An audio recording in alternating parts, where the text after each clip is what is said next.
Assalamu alaikum, Aki. My name is Abdullah Muhammad Halim. I am a Sunni Muslim of the Rafai Sufi order.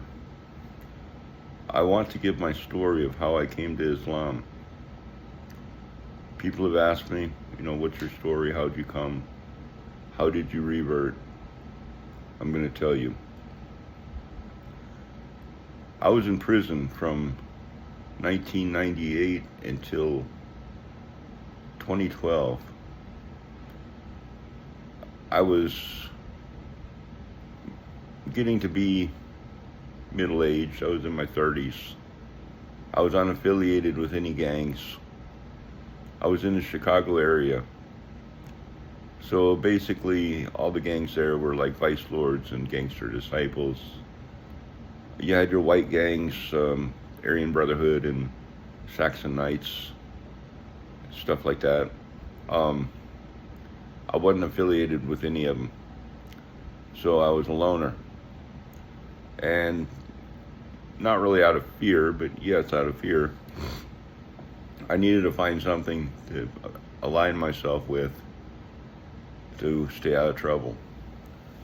So I noticed that all the gangs found one common ground, and that was through religion.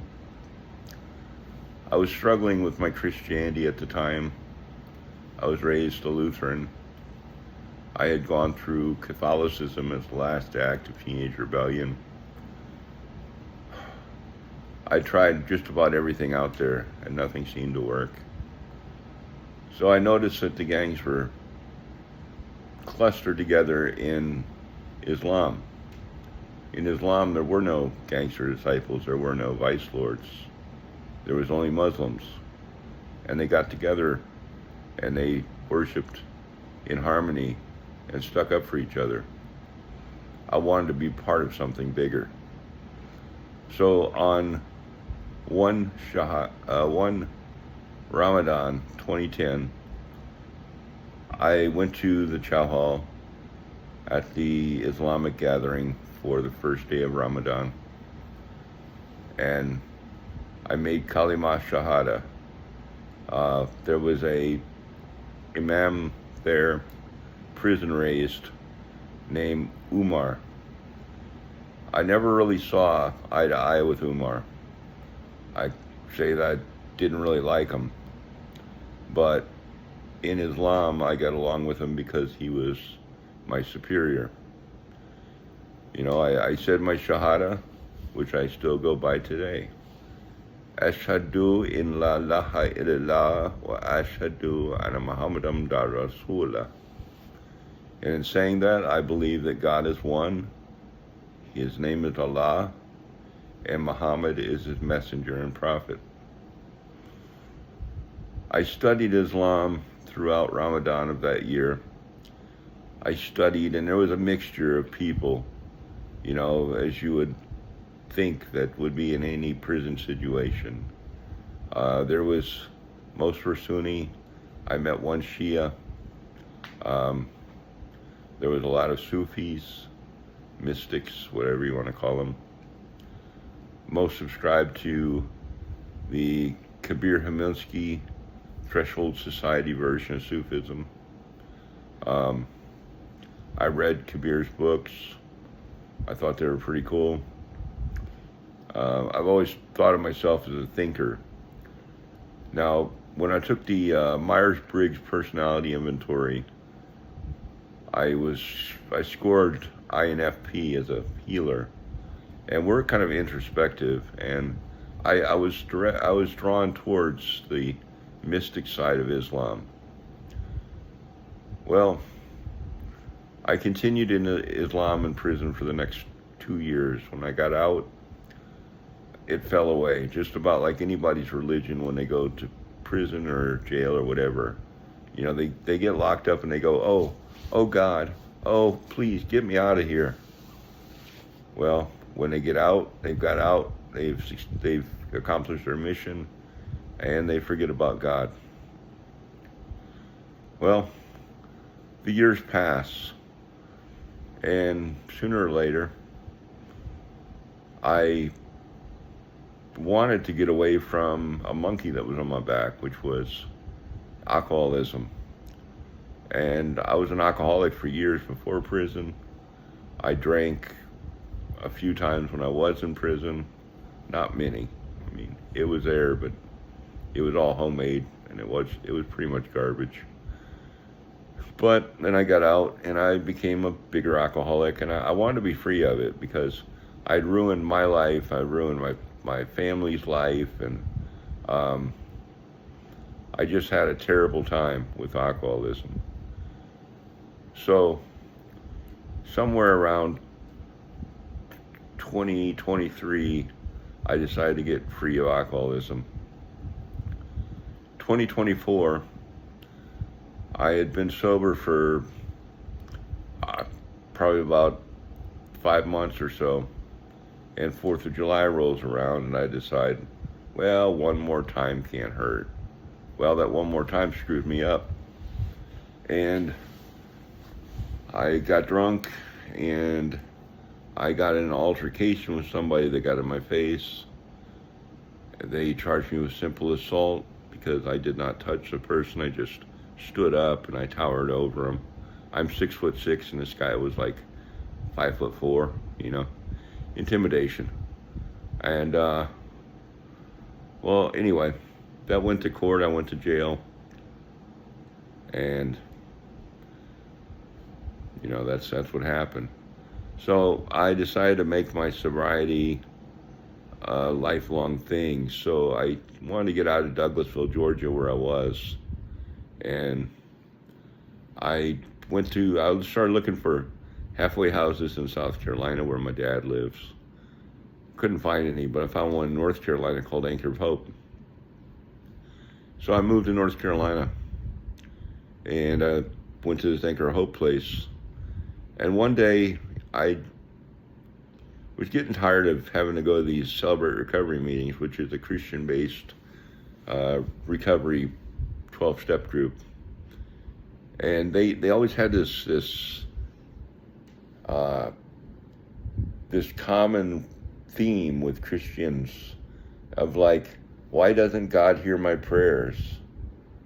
And it bothered me because I wondered if God heard my prayers. So I asked myself, why is it that I can't just for a second consider myself the only living being on this planet? And there's me and my Creator. Why can't I just talk to my Creator like King David in the Bible did? Dawood. Okay, King Dawood, he would scream at God, curse God out, love God, talk to God in fear. He would do everything, and he was considered like Prophet Abraham. He was considered Halim, which is part of my name, which means friend of God. Why couldn't I do that? Well, I decided I could. And then I started thinking, well, is there any religious thing that's ever allowed me to be at one or at peace with my God? And it came to me again that Islam was the only religion that I've ever tried to practice that had a set line of guidelines, set rules, and taught me how to live every day. And when I was in prison, we lived by the Quran, and there was another book by Noah Hameen Keller, and it was called The Reliance of the Traveler, and it taught you how to live. And I just totally loved the book because it was a guidebook. It opened up the Quran to the reader who does not understand Arabic and does not understand how the Quran was written and what the Quran was actually trying to say. So I got back into Islam. I went to the mosque in Charlotte, met a lot of Palestinians, and well, I made my Shahada, retook it, avowed myself to Islam. Another big thing that struck me during the same time, I've always been an outspoken person, and I've always been anti-Zionist, which may be a bad thing. I mean, not anti-Semitic, because I'm a Muslim, I'm Semitic too. And I'm just as Eastern European as they are. Well, anyhow, I was at the Social Security Administration, and I was wearing a t-shirt that I got from TeePublic in New York. It's got an Israeli flag on it, and it says, F Israel, end apartheid, talking about Palestine, free Palestine. Well, there was a Palestinian man there, and he stood over the top of me. I was sitting on the ground, and he stood over the top of me, and he started crying. And I wondered, what's up with this guy? And he said, could I please take a picture of your shirt and send it to some family members of mine? And he went on to explain that he was kicked out of Palestine during the 1960s, during the Nakba, and he misses his homeland and wishes he could go back, but can't. So that really moved me, and it furthered my quest to find myself within Islam. Well, ever since that moment, and ever since that time period, I have been a practicing Muslim, praying 5 times a day, trying to pray the 6th prayer, the one at night that I can never seem to get up for. Plan to do Ramadan this year. Just trying my best to do good. I have a TikTok channel under Abdullah Muhammad Halim, and all I do is read from the Holy Quran. I've read from the Kitab version of the Holy Quran, which is called the Clear Quran. I really love it. It's almost like all English Qurans are paraphrases, because you can't translate the Arabic, because the Arabic, every word is a kernel of knowledge. It has so many different meanings that you can't translate it. So it's either you read it in Arabic or you read a paraphrase. And the Clear Quran is a paraphrase, just like the Living Bible is a paraphrase of the Holy Bible. And it is good for beginners or intermediate readers to understand. Well, I got done reading the Clear Quran all the way through on TikTok, and then I went to the Yusuf Ali Quran, which I am currently reading, and I'm in it now. I think I'm on Surah the Hajj. I get good responses. I've got 50.7 thousand likes and almost 2,500 viewers against my 700 people that I follow. So I'm doing good, I guess. Other than that, I hooked up with, about a year ago when I was at Charlotte at Anchor of Hope, I hooked up with the Sufi group, the Rafai Order. They're out of Asheville, and I visit with them on Zoom during their meetings, and that's what I consider myself, because it leads to my heart. It leads to my heart where I can express myself in a different way, and I can bring Islam to you in a different way.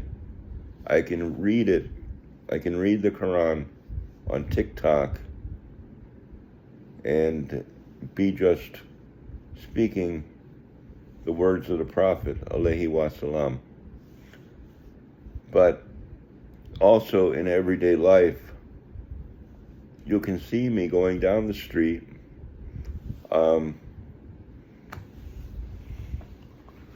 like for example, my helmet, it says, Alhamdulillah, which is all praise to God. And people ask me what it means, and I could tell them. And they can go, oh, but you're white. You're a white man. How can you be Muslim? It's like, well, because I found truth in it. And, it's something I want to do. It's where my heart is. And I can be kind to people.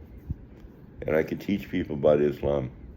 If they really wanted to, I could teach them how to pray. I don't know Arabic. I know enough to pray. I know how to greet people. I know how to, talk to people just in passing. But other than that, I'm totally an American. But I guess that's my story in a nutshell. I just wanted to tell you all this. And, walaikum salam.